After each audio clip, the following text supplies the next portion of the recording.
السلام عليكم ورحمة الله وبركاته. بسم الله العظيم القدرة والشان، شديد البطش والبرهان، حافظ الدين والقرآن. بسم الله ما شاء الله كان، وما لم يشأ لم يكن، ولا حول ولا قوة إلا بالله العلي العظيم. الحمد لله رب العالمين، والعاقبة للمتقين، والصلاة والسلام على أشرف المرسلين وعلى آله وصحبه أجمعين. أما بعد، أعوذ بالله من الشيطان الرجيم. بسم الله الرحمن الرحيم. ولنبلونكم بشيء من الخوف والجوع ونقص من الأموال والأنفس والثمرات وبشر الصابرين. صدق الله العلي العظيم. وقال نبينا وحبيبنا وسيدنا وقرة أعيننا وثمرة فؤادنا محمد رسول الله صلى الله عليه وسلم: يبعث كل عبد على ما مات عليه. صدق النبي صلى الله عليه وسلم. எல்லா புகழும் புகழ்ச்சியும் ஏக இறைவனாகிய அல்லாஹ் ஒருவனுக்கே உரித்தாவுக. அவனின் சாந்தியும் சமாதானமும் ஈருலக வேந்தர் முஹம்மது ரசூலுல்லாஹ் ஸல்லல்லாஹு அலைஹி வஸல்லம் அவர்களின் மீதும், அவர்களின் அடிச்சுவடை அப்படியே அடிபெறலாமல் பின்பற்றிய உத்தம சத்திய சஹாபாக்கள், தாபிஈன்கள், தபஉத் தாபிஈன்கள், நாதாக்கள், சுஹதாக்கள், அவுலியாக்கள், நம் பெற்றோர்கள், உஸ்தாதுமார்கள், மனைவி மக்கள், இங்கே அமர்ந்திருப்பவர்கள், இன்னும் வர இருப்பவர்கள், நம் ஊர்வாசிகள், அயல்வாசிகள், கபர்வாசிகள், உலக முஸ்லிம்கள் அனைவர்களின் மீதும் என்றென்றும் குறைவின்றி நிறைவாக நின்று நிலவட்டுமாக. பிடித்தமான இந்த நாளில், அவனுக்கு பிடித்தமான இந்த இடத்தில் அல்லாஹ் நம் அனைவர்களையும் ஒன்று கூட்டியதை போல நாளை ஜன்னத்துல் ஃபிர்தௌஸ் என்னும் உயர்தரமான சுவனத்தில் கண்மணி முஹம்மது ரசூலுல்லாஹ் ஸல்லல்லாஹு அலைஹி வஸல்லம் அவர்களோடு நம்மையும் நம்மை சார்ந்த அத்தனை பேர்களையும் ஒன்று கூட்டி அல்புரிவானாக. நோய்கள் அனைத்தையும் ஷிஃபாவாக்கி தந்தல் புரிவானாக. அருமையான சகோதரர்களே, அல்லாஹ் சுப்ஹானஹு வ தஆலா மனித இனத்திற்கு செய்திருக்கும் நிஅமத்து அலாதியானது. அவன் நிஅமத்திற்கு, அருள் கொடைக்கு ஒருபோதும் நம்மால் வரையறையோ எல்லையோ கண்டுவிட முடியாது. அல்லாஹ்வுடைய நிஅமத்து இல்லாமல் இந்த உலகத்தில் யாரும் வாழ்ந்துவிட முடியாது, யாரும் வாழவும் இல்லை.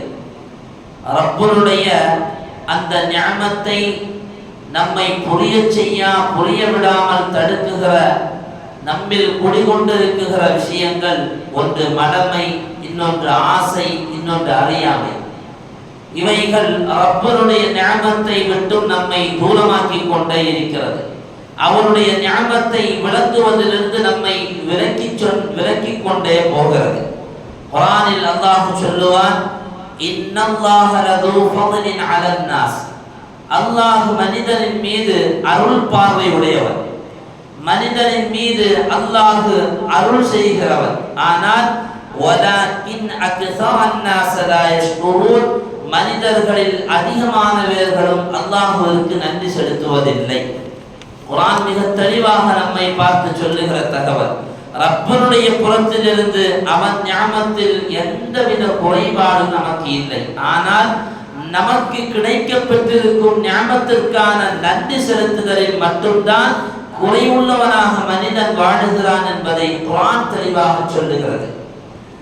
உலகத்தில் யூனுஸ் இப்னு உபைதுல்லாஹ் என்ற ஒரு மிகப்பெரிய ஜாஹித், உலக பற்றற்ற வணக்க வழிபாடில் தன்னை அதிகமாக ஈடுபடுத்திக் கொண்ட ஒருவருடைய வரலாற்று தகவல்களை அதிகமாக நாம் இஸ்லாமிய வரலாற்றில் பார்க்க முடியும். அந்த யூனுஸ் இப்னு உபைதுல்லாஹ் ரஹ்மத்துல்லாஹி அலைஹி அவர்களிடத்தில் ஒருவர் தன்னுடைய குறையை சொல்லி மாளுவார். எனக்கு மிகப்பெரிய தேவை இருக்கிறது, நான் மிகப்பெரிய சோதனையிலும் ஏழ்மையிலும் வாடுகிறேன் என்று வந்து சொன்னபோது யூனுஸ் இப்னு உபைதுல்லாஹ் ரஹ்மத்துல்லாஹி அலைஹி அவரை பார்த்து கேட்பார்கள், உன்னுடைய கண் பார்வை இழந்து போய் உன்னிடத்தில் 1,00,000 ரூபாய் இருப்பதை நீ விரும்புகிறாயா? அந்த மனிதர் சொல்லுவார், நிச்சயம் இல்லை, நான் விரும்ப மாட்டேன். திரும்ப கேட்பார்கள், உன்னுடைய செவிப்புலனை நீ இழந்து உன்னுடைய கை கால்கள் முடமாக்கப்பட்டு உன்னிடத்தில் பொருளாதாரம் மட்டும் இருப்பதை நீ விரும்புகிறாயா? அவர் சொல்லுவார், நிச்சயமாக நான் விரும்ப மாட்டேன். உன்னுடைய நாவு பேசும் திறன் போய் உனக்கான சிந்தனை திறனும் போய் உன்னிடத்தில் பொருளாதாரம் மட்டும் இருப்பதை, செழிப்போடு இருப்பதை நீ விரும்புகிறாயா? அந்த நபர் சொல்லுவார், இல்லை. அப்படியானால் இந்த ஞாபகத்துகள் எல்லாம் கோடிகளை விடவும் லட்சங்களை விடவும் மில்லியன் ட்ரில்லியனை விடவும் மிகப்பெரிய விலை மதிப்பற்ற சொத்தான கண் பார்வையும் செவிப்புலனும் நாவுத்திறனும் இருக்கிற உனக்கு செல்வத்தை பற்றிய சிந்தனை என்பது எனக்கு மிகப்பெரிய சிரிப்பை தருகிறது என்பதாக அப்துல்லாஹ் இப்னு யூனுஸ் இப்னு உபைதுல்லாஹ் ரஹ்மத்துல்லாஹி அலைஹி அவர்கள் சொல்லுவார். உண்மையில் ஒவ்வொருத்தரும் சிந்திக்க வேண்டிய விஷயம். மனுஷன் இருக்கிறத நினைத்து சந்தோஷம் கொள்வதில்லை, அந்த இருப்பதில் கொஞ்சம் குறைகிறது அல்லவா, அதை நினைத்து மட்டும்தான் கவலை கொள்வான். உதாரணமாக ஒரு 100 ரூபாய் நமக்கு இருந்தால் அந்த 100 ரூபாயில் 1 ரூபாய் துளைந்து போகிற பொழுது மீத 99 ரூபாய் இருக்கிறது என்ற ஞாபகத்தை விளங்குகிற தன்மை நமக்கு இல்லை. அதே நேரத்தில் துளைந்து போன அந்த 1 ரூபாயை தேடுவதில் தான் நாம் முயற்சி செய்து கொண்டிருப்போம். டீ கடை வச்சிருக்கிறவன் எத்தான இருக்கிற மெடிக்கல் ஸ்டோர்ல போய் ஒரு மாத்திரை வாங்கி சாப்பிடுவான். எதுக்குன்னா தலைவலி போறதுக்கு. அதே மெடிக்கல் ஸ்டோர் வச்சிருக்கிறவன் ஏத்த கடையில வந்து டீ கடையில டீ குடிப்பான், அவனும் அதே தலைவலி போறதுக்கு தான். ஆனா இவன்கிட்ட தான் அந்த தலைவலிக்கான மாத்திரையும் இருக்கு, அவன்கிட்ட டீ குடிச்சா தலைவலி போறதுக்கான வழியும் இருக்கு. ஆனா தன்கிட்ட இருக்கிற ஞாபகத்தை நினைப்பதில்லை. இது மனிதனுடைய இயல்பான குணம். மனிதன் இருக்கக்கூடிய ஞாபகத்தை மனிதன் விளங்குவதில்லை. அப்படி ஞாபகத்தை விளங்கினால் மட்டும்தான் அல்லாஹ் நமக்கு வழங்கி இருக்கக்கூடியதான அற்புதமான ஆற்றலை நாம் புரிந்து கொள்ள முடியும். நம்மிடத்தில் ஏற்படுகிற ஒரு சில சின்ன தேவைகளுக்கு நாம் புலம்பி தெரியாமல் சிறப்பான முறையில் வாழ்வதற்கான வழியையும் அமைத்துக் கொள்ள முடியும். உலகத்தில் மிகப்பெரிய சோதனைக்கு ஆளாக்கப்பட்டவர்கள் யார் தெரியுமா? நபிமார்கள் மட்டும்தான். ஸல்லல்லாஹு அலைஹி வஸல்லம் அவர்கள் சொல்லுகிறார்கள், இன்ன மின் அஷத்தின் நாஸ், மனிதர்களிலே அதிகமான சோதனைக்கு ஆளாக்கப்பட்டவர்கள் நபிமார்கள். அல் அன்பியா, நபிமார்கள். அந்த நபிமார்களுக்கு பின்னால் அதிக சோதனைகளை இந்த உலகத்தில் தாங்கி வாழ்ந்தவர்கள் சஹாபா பெருமக்கள். அதற்கு பின்னால் வாழ்ந்த தாபிஈன்கள், அதற்கு பின்னால் வாழ்ந்த தபஉ தாபிஈன்கள், அதற்கு பின்னால் வாழ்ந்த இமாம் பெருமக்கள் என்று ஸல்லல்லாஹு அலைஹி வஸல்லம் அவர்கள் அதிகம் சோதனைகளை இந்த உலகத்தில் தாங்கி வாழ்ந்தவர்களின் பட்டியலை தொகுக்கிறார்கள். உண்மையிலேயே நாயகம் ஒரு இடத்தில் சொல்லுவார்கள், இந்த உலகத்தில் நபிமார்களுக்கெல்லாம் நபிமார்களின் பட்டியலில் அதிகமான சோதனைகளை தாங்கியவன் நான் தான். நாகூர் அனிஃபா கூட அழகாக சொல்லுவார் அல்லவா, எத்தனை தொல்லைகள், என்னென்ன துன்பங்கள், பத்திரம் மாற்று தங்கம் என்று பெருமானார் ஸல்லல்லாஹு அலைஹி வஸல்லம் அவர்களை அழகாக புகழ்ந்து சொல்லுவார். உலகத்தில் அதிகம் சோதனைகளை தாங்கி வாழ்ந்தவர்கள் ஹஜ்ரத் முஹம்மது ரசூலுல்லாஹ் ஸல்லல்லாஹு அலைஹி வஸல்லம். பெருமானார் அவர்கள் அப்படி சோதனை எல்லாம் வந்து ஒரு கட்டத்தில் அவர்களுக்கு அரணாக இருந்த ஹதீஜா ரலியல்லாஹு அன்ஹா அவர்களை இழக்கிறார்கள். அதற்கு பின்னால் அவர்களுடைய பாட்டனாரை இழக்கிறார்கள். பெருமானார் அவர்கள் இப்படி இழந்து சோதனையில் மனம் நொந்து போயிருக்கிற பொழுதுதான் அவர்களுக்கு ஆறுதல் சொல்லுவதற்காக வேண்டி அல்லாஹ் மிஅராஜுக்கு அழைத்தார். ஒரு நபி இரண்டாக கூறு போடப்பட்டார்கள். ஒரு நபி தலை துண்டாக்கப்பட்டு மிஸ்கிலும், அதே போல அவருடைய கைகள் துண்டாக்கப்பட்டு திமிஷ்கிலும் அடக்கம் செய்யப்பட்டது. இப்படி நபிமார்கள் பட்ட கஷ்டங்களை போல இந்த உலகத்தில் யாரும் கஷ்டத்தை பார்த்ததில்லை. எனவே தான் நாயகம் சொன்னார்கள், வல அஹதுஹும் கான அஷத்த ஃபரஹன் பில் பலா மின் நஹதிக்கும் பில் அத்வா. நீங்கள் எல்லாம் உங்கள் ஒரு ஆறு அதிகமாக கிடைப்பதை தான் விரும்புவீர்கள், ஆனால் நபிமார்கள் அதிகமாக சோதனைகளை பெற்றுக் கொள்வதை விரும்புவார்கள். அருமையான சகோதரர்களே, சோதனை என்பது ஒரு முஸ்லிமுக்கு கண்டிப்பாக இருந்து கொண்டேதான் இருக்கும். அவனை விட்டு ஒருபோதும் விலகி போகார். எல்லா நேரங்களிலும் மனிதனுக்கு சோதனை இருக்கும். ஏன் தெரியுமா? அத்துன்யா சிஜுனுல் முஃமினீன். நம்ம நினைப்போம் ஒரு சோதனை வந்த உடனே அது சரியான உடனே ஒரு 5 நிமிஷம் ஒரு 10 நிமிஷம் கூடி போனா ஒரு 1 மணி நேரம் ஒரு நாள் கொஞ்சம் நிம்மதியா இருப்போம். இனிமே அந்த சோதனை கிளியர் ஆயிடுச்சுப்பா, ஒரு பிரச்சனையும் இல்லை. உதாரணமா ஒருத்தர் வெளிநாட்டுக்கு போறாரு, விசா பிரச்சனை இருந்துகிட்டே இருக்கு. விசா ரெடியான உடனே இனிமே ராஜ வாழ்க்கை தான், அங்க போய் பார்த்தாதான் தெரியும் விசாவோட மோசமான வாழ்க்கை. அங்க போய் பார்த்தாதான் தெரியும் எவ்வளவு பெரிய கஷ்டம் என்பது. அங்க இருந்துகிட்டு நினைப்பான், ஊருக்கு போனா நிம்மதியா கிடைக்கிறத வச்சு சாப்பிட்டு அப்படியே வாழ்ந்துக்கலாம்பா, மனைவி மக்களோட இருந்துக்கலாம். அங்கிருந்து புறப்பட்டு வந்தா இங்க அதை விட பெரிய சோதனை. அத்துன்யா சிஜுனுல் முஃமினீன். துன்யா இருக்கிறதே ஆக மோசமானது. சென்ற வாரம் சொன்னதை போல துன்யா ஒரு முஃமினுக்கு சிறைச்சாலை. அத்துன்யா லில் முஃமினி தாரு பலா. முஃமினுக்கு துன்யா இருக்கிறதே அது சோதனை தரம். அங்கே அவன் என்னத்தான் நிம்மதியை பெற்றாலும் அந்த நிம்மதிக்கு பின்னால் அடுத்தடுத்த சோதனைகள் அவன் சந்தித்துக் கொண்டேதான் இருப்பான். அல்லாஹ் சொல்லுகிறான் குர்ஆனில், வலனபுலுவக்கும் பிஷ்ஷர்ரி வல் கைர். உங்களை தீமையை கொண்டும் நன்மையை கொண்டு நாம் சோதித்துக் கொண்டே இருப்போம். அல்லாஹ் திடீர்னு பார்த்தா ₹1 கோடி எங்கிருந்து வந்து தெரியாது, கையில வந்து உட்கார்ந்து அதே ₹1 கோடி கொண்டு தான் அவனுக்கு அடுத்தடுத்த சோதனைக்கான வழிகளும் திறந்து போகும். அதே நேரத்தில் ஒருத்தருக்கு திடீர்னு பார்த்தா ஏழ்மை வரும். அந்த ஏழ்மைக்கு பின்னால் அல்லாஹ் அவருக்கு சந்தோஷத்தை கொடுத்து கொண்டே இருக்கிறான். அந்த சந்தோஷத்திற்கு பின்னால் அல்லாஹ் சோதனையை வைத்துக் கொண்டே இருப்பான். ஒருபோதும் இந்த துன்யால சோதனை இல்லாம வாழவே முடியாது. மன அழுத்தங்கள் ஏற்படும். குடும்ப உறவுகளால் நமக்கு நிம்மதிகள் இழக்க செய்யலாம். நம்முடைய பிள்ளைகளால் நம்முடைய நிம்மதிகள் தொலைந்து போகலாம். ஏன்? நாம் மிகவும் விரும்புகிற நம்முடைய மனைவியால் கூட சில நேரங்களில் நமக்கு சோதனைகள் வரலாம். ஆனால் அந்த சோதனைகளை எல்லாம் கடந்து போகிறவன் தான் உண்மையான முஃமின். அவனுக்குத்தான் அல்லாஹ்விடத்தில் வெற்றியும் இருக்கிறது என்பதாக குர்ஆனும் ஹதீஸும் நம்மை பார்த்து சொல்லுகிறது. குர்ஆன் நமக்கு அதிகமா தெரிஞ்ச ஒரு வார்த்தை, இன்னா லில்லாஹி வ இன்னா இலைஹி ராஜிஊன்.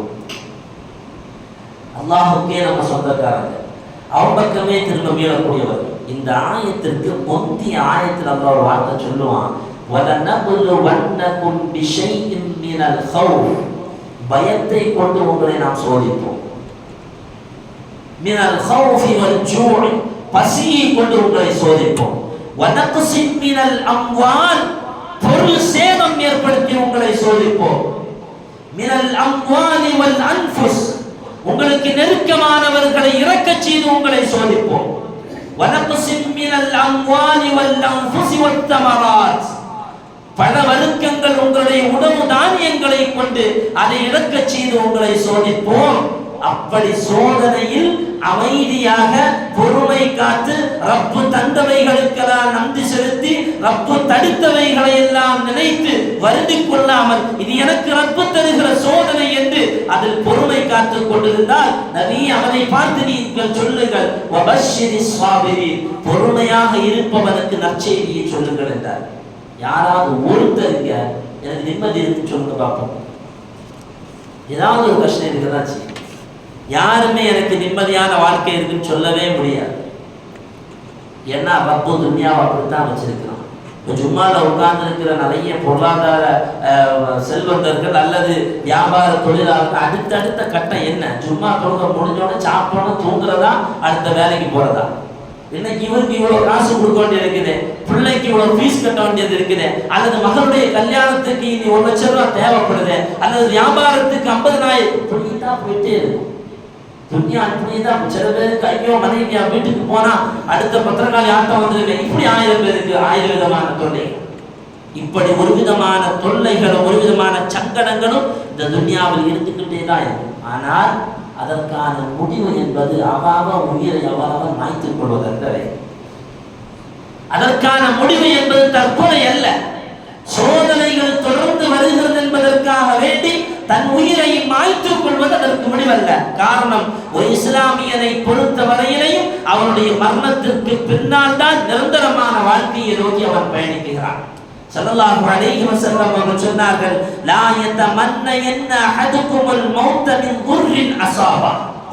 ஒருத்தருக்கு வாழ்க்கையில் நெருக்கடி ஏற்படுகிறது என்பதற்காக வேண்டி அவன் துர்மரணத்தை விரும்ப வேண்டாம். அப்படி ஒருவேளை அவன் துர்மரணத்தை விரும்பி போனால் யுபாசு குல்லு அப்தின் அலா மா மாத அலைஹி, எவன் ஒருவன் துர்மரணத்தை மேற்கொண்டு எப்படி மரணிக்கிறானோ அதே போல அவன் நாளை மறுமையில் எழுப்பப்படுவான். ஒருத்தங்க தூக்கு போட்டு மௌத்தா போனா அவன் தூக்கு போட்ட நிலையிலே நாளைக்கு மஹ்ஷர்ல அவன் கொண்டு வரப்படுவான். ஒருவன் ஹஜ் செய்கிற வேளையில் மரணமானால் அவன் இஹ்ராம் ஆடையோடு அங்கே மஹ்ஷரில் வருகிறான். ஒருவன் சதக்கா செய்கிற நிலையில் மரணமானால் அவன் சதக்கா செய்கிற நிலையிலே மஹ்ஷரில் வருகிறான். ஒருவன் தொழுது கொண்டே மரணமானால் அவன் தொழுது கொண்டே நாளை மறுமையில் வருவான் என்பதை இமாம் பெருமக்கள் இந்த ஹதீஸினுடைய விளக்க உரையில் எழுதுகிறார்கள். அல்லதி யஹ்னுகு நஃப்ஸஹு யஹ்னுகுஹா ஃபின்னார். ஒருவன் கழுத்தை நெரித்து கொண்டால், அவன் தன் உயிரை மாய்த்து கொண்டால், நம் பாஷையில் சொல்வதாக இருந்தால் தற்கொலை செய்து கொண்டால், நாளை நரகத்தில் அவன் திரும்ப திரும்ப தற்கொலை செய்து கொண்டே இருப்பான். ஹாலிதன் முஹல்லதன் ஃபியா, அந்த நரகத்தில் தொடர்ந்து தற்கொலை நடந்து கொண்டே இருக்கும். வமன் கத்தல நஃப்ஸஹு பிஹதீதத்தின் ஃபஹதீதா, ஒருவன் ஆயுதங்களை கொண்டு தன் உயிரை மாய்த்து கொண்டால் நாளை நரகத்தில் அதே ஆயுதத்தை கொண்டு அவனுடைய உயிரை அவன் திரும்ப திரும்ப மாய்த்து கொண்டே இருப்பான். ஹாலிதன் முஹல்லதன் ஃபியா, அந்த நரகத்தில் அவன் தொடர்ந்து தன்னை தற்கொலைக்கு ஆளாக்கி கொண்டே இருப்பான். அப்படியானால் இந்த உலகத்துல கிடைக்கக்கூடிய கஷ்டங்கள் நஷ்டங்கள் இதிலிருந்து விடுதலை பெறுவதற்காக வேண்டி தன் உயிரை மாய்த்துக் கொள்வது மிகப்பெரிய முட்டாள். சோதனைகளை கடந்து போகணும். இங்கே வயது முதிர்ந்தவர்கள் இருக்கிறார்கள், எத்தனை சோதனைகளை பார்த்திருப்பார்கள். பிள்ளைகள் நிலையிலே, பொருளாதார நிலையிலே, மனைவியை கொண்டு, சமுதாயத்தை கொண்டு, ஊரை கொண்டு, நண்பர்களை கொண்டு துவங்கி பட்டியல் நீண்டு கொண்டே போகும். இங்கே இருக்கக்கூடிய பெரியவர்களுடைய வரலாறை பார்த்தார். எல்லோர்களுக்கும் சோதனை உண்டு. அருமையான வாலிபர்களே, ஒருபோதும் சோதனைக்கான விடுதலை என்பது அது தற்கொலை அல்ல. இன்னைக்கு இருக்கக்கூடிய WHO சொல்லுகிறது, ஒரு வருடத்திற்கு 8 லட்சம் பேர் தற்கொலை செய்கிறார். 40 வினாடிக்கு ஒருத்தர் 8 லட்சம் பேர் ஒரு வருடத்திற்கு தற்கொலை செய்கிறார். உலக அளவில் வினாடி 40 வினாடிக்கு ஒருவன் தற்கொலை செய்கிறான். தற்கொலைக்கு காரணம் என்ன? ஒன்றும் இல்லை, மன அழுத்தம். என்ன மன அழுத்தம்? மனைவி பேசல, பிள்ளை பேசல, கடந்து போகிற பழக்கம் நமக்கு வேண்டும். எல்லாம் கடந்து போகும். ஆனால் தற்கொலை செய்பவர் விரும்புகிறது என்ன தெரியுமா? 90% பேர்கள் மன அழுத்தத்தில் தான் தற்கொலை செய்கிறார்கள். ஆனால் தற்கொலை செய்பவரை மீட்டெடுப்பதற்கான வழியை சொல்லுகிற பொழுது மிக லேசாக சொல்கிறார்கள். ஒரே ஒரு வார்த்தை, என்னப்பா இப்படி இருக்கிறன்னு கேட்டாலும், ஏன் அப்படி சங்கடமா இருக்கு? அந்த பழக்கம் நமக்கு இல்லை. ஒரு மாதிரியா உட்கார்ந்தா நம்ம வேலை என்ன நம்ம என்ன கடந்து போகிற பழக்கம் தான் மனுஷனுக்கு இருக்கு. ஆனா அதே நேரத்தில் அவனை பார்த்து, ஏன் இப்படி இருக்க, வாழ்க்கைன்னா அப்படித்தான் இருக்கும், இதுதான் வாழ்க்கை, இப்படித்தான் இருக்கும். அடுத்தடுத்த கட்டங்கள்ல சந்தோஷம் வரும், அடுத்த துக்கம் வரும், அடுத்த சந்தோஷம் வரும், அடுத்த துக்கம், இப்படியே தான் வாழ்க்கை போகும் சொல்லி ஒரு வார்த்தை, ஆறுதல் வார்த்தை அவனுக்கு சொல்ல போகிற பொழுது அவன் அதிலிருந்து திரும்ப வருகிறான் என்பதாக உலக சபை நம்மை பார்த்து சொல்கிறார். இந்தியாவில் 1 லட்சம் பேர் மரணிக்கிறான்னு சொன்னா அதுல 15 to 29 பேர் வயது உள்ள ஆண்கள் தான் அதிகமான மரணம். வெறும் மன அழுத்தம். சமீபத்தில் கூட தஞ்சாவூர் ஒரு பையன் மௌத்தா போறான், தற்கொலை செய்யறான். என்ன காரணம்? வீட்டில் செல்போன் கொடுக்கல. செல்போன் கொடுக்கலன்னு மட்டும் இல்லை, அவன் அதுக்காக வேண்டி திட்டதுக்காக வேண்டி மன அழுத்தம். இதுல இன்னொரு ஆச்சரியமான தகவல் தெரியுமா? இடைப்பழக்கங்கள். நாம் சேரக்கூடிய, சொல்லுவோம் அல்லவா, சேருவா சரியில்லை பாரு, மதுவுக்கு அடிமையாகி போய், மன அழுத்தத்தினால் மதுவுக்கு அடிமையாகி போய் என்ன செய்யலாம் கூட தெரியாத நிலைக்கு போய் இது போன்ற காரியங்களை செய்கிறார். சமீபத்தில் கூட நம்ம ஊர்ல ஒரு மரணம், உண்மையில் வேதனையான மரணம். நல்ல பையன், நல்ல சிறுவன், எந்த கெட்ட பழக்கத்திற்கும் ஆரம்பத்தில் அடிமையாகாத சிறுவன். ஆனால் பழக்க வழக்கங்கள் சரியில்லாமல் ஆகிற பொழுது இது போன்ற தவறான முடிவுக்கு ஆளாக்கப்படுகிறோம். அருமையானவர்களே, உண்மையில் தற்கொலை அது எந்தவித மாற்றத்தையும் தரப்போவதில்லை. ஒரு முஸ்லிமை பொறுத்த வரையிலையும் தற்கொலையினால் அடுத்த கட்ட வாழ்வு நிம்மதி என்று தான் போகிறோம் என்றால் உண்மையில் அது பெரிய ஏமாற்றத்தை தான் தரும். ஸல்லல்லாஹு அலைஹி வஸல்லம் அவர்கள் சொன்னார்கள், மன் கத்தல நஃப்ஸஹு பிஷைஇன் உذிப பிஹி ஃபீ நாரி ஜஹன்னம். ஒருத்தன் தற்கொலை செய்தான், அவன் எந்த பொருளை கொண்டு தற்கொலை செய்கிறானோ, என்ன முறையில் அவன் தற்கொலை செய்கிறானோ, தன்னுடைய உயிரை மாய்த்துக் கொள்கிறானோ, அவன் நரகத்தில் அந்த நிலையிலே அதாபு கொடுக்கப்பட்டுட்டே இருப்பான். எல்லாருமே சோதனைக்கு ஆளாக்கப்படுபவர்கள்.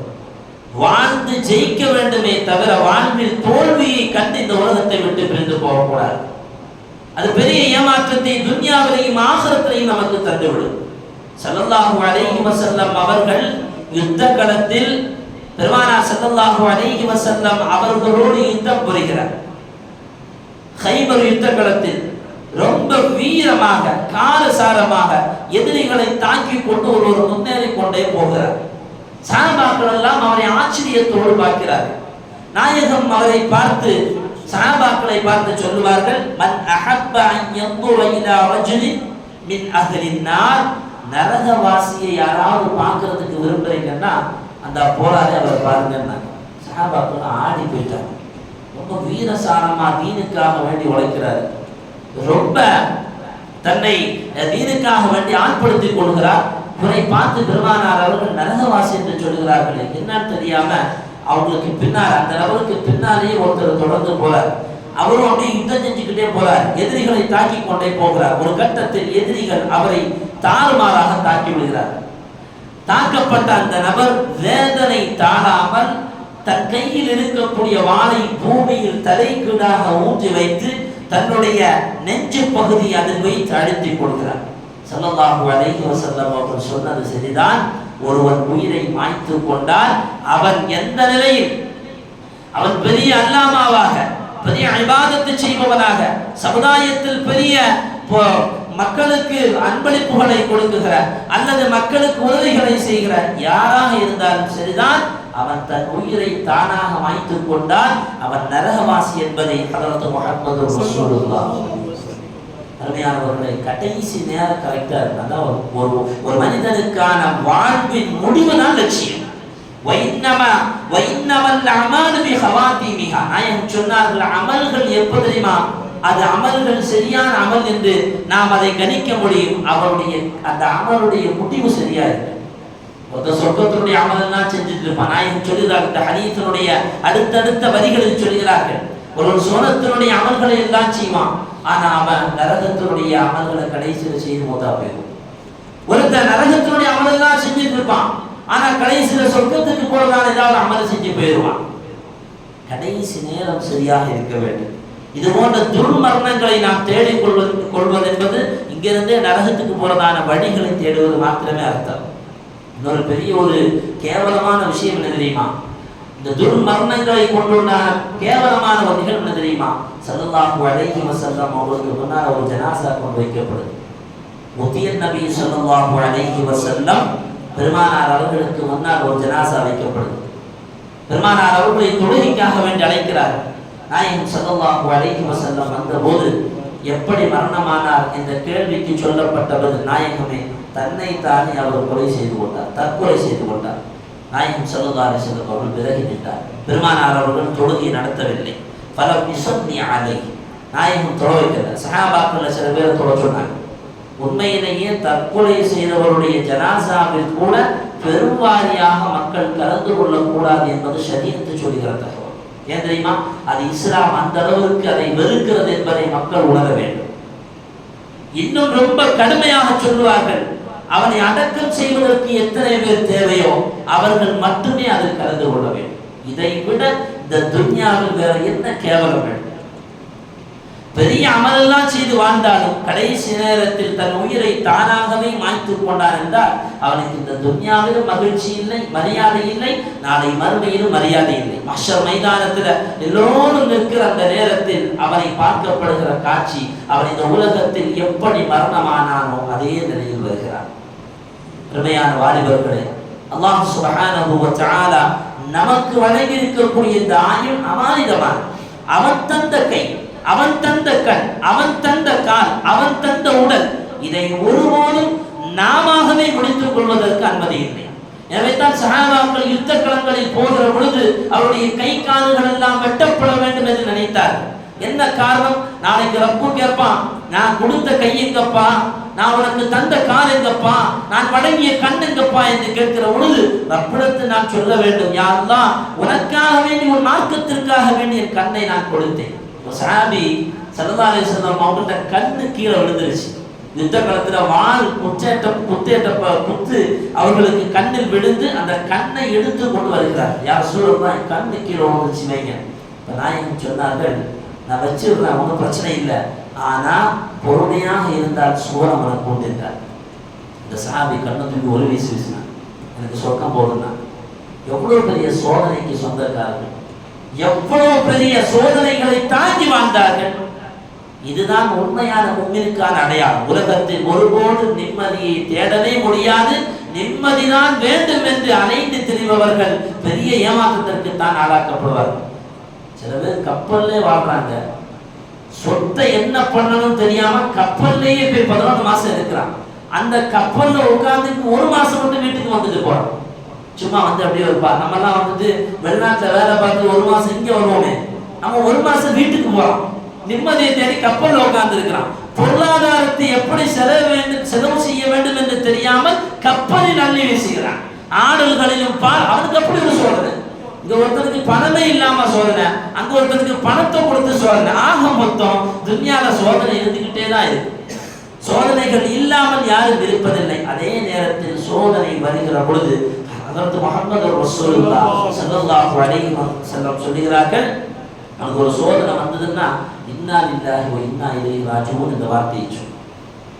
அப்படி சொன்னா அந்த சோதனைகளை அல்லாஹ் மாற்றுகிறார், ஒரு விதமான நிம்மதியை தருவான். நாயகம் இன்னொரு துஆவையும் சொன்னார்கள், அல்லாஹும்ம அஜில்னி ஃபீ முஸீபத்தி, யா அல்லாஹ் எனக்கு ஏற்பட்டிருக்கக்கூடிய இந்த சோதனை எனக்கு நீ கூலித்தா, வஹ்லுஃப்லி கைரம் மின்ஹா இந்த சோதனைக்கு பகரமாக சிறந்த நன்மையையும் எனக்கு நீ தா என்று நாயகம் ஸல்லல்லாஹு அலைஹி வஸல்லம் சொல்லிவிட்டு சொன்னார்கள், இந்த துஆவை இந்த ஆயத்தை யார் சொல்லுகிறாரோ அல்லாஹ் அவனுக்கு நிச்சயமாக கூலியை கொடுக்கிறான், அதற்கு பகரமாக அல்லாஹ் அவனுக்கு நன்மையையும் வழங்குகிறான் என்பதாக ஹஜ்ரத் முஹம்மது ரசூலுல்லாஹ் ஸல்லல்லாஹு அலைஹி வஸல்லம் அவர்கள் சொல்லுகிறார்கள். எனவே எல்லாம் அல்லாஹ் சுப்ஹானஹு வ தஆலா இது போன்ற அவசரமான அவல முடிவுகள் என்று அல்லாஹ் நம்மை பாதுகாத்தல் புரிவானாக.